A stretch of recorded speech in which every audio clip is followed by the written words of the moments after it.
ଅଷ୍ଟାଙ୍ଗ ଯୋଗ ଭିତରେ ଇଏ କିଛି ଅଂଶ ଯେ କି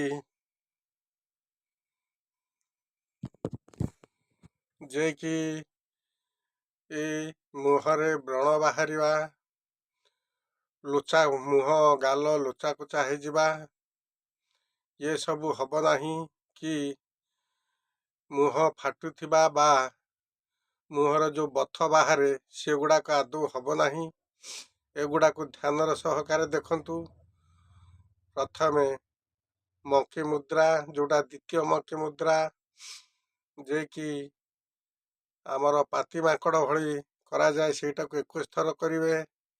ତାପରେ ବ୍ୟାଘ୍ର ମୁଦ୍ରା କରିବେ, ତାପରେ ହନୁମାନ ମୁଦ୍ରା କରିବେ। ଏ ତିନିଟା ମୁଦ୍ରା ଯଦି କରନ୍ତି ରୀତିମତ ଇଏ ଯେଉଁ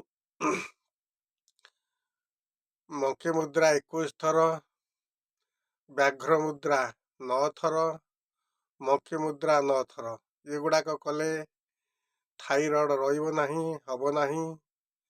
ଆଉ ଏ ଯେଉଁ ପାଟି ଫାଟିବା କିମ୍ବା ମୁହଁର ଫାଟ ସୃଷ୍ଟି ହେବା, ଲୋଚାକୋଚା ହେଇଯିବା, ବ୍ରଣ ବାହାରିବା, ଏଗୁଡ଼ାକ କିଛି ହେବନି। ଦେଖନ୍ତୁ, ଫାଷ୍ଟ ମୁଁ ମଙ୍କି ମୁଦ୍ରା କରୁଛି, ଯେଉଁଟା ପାତି ମାଙ୍କଡ଼ ଭଳିଆ 21 ଥର କରନ୍ତୁ।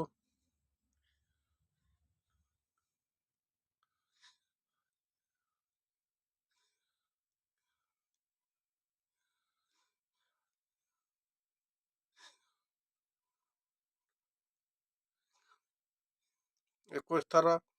ତାପରେ ବ୍ୟାଘ୍ର ମୁଦ୍ରା କରନ୍ତୁ 9 ଥର।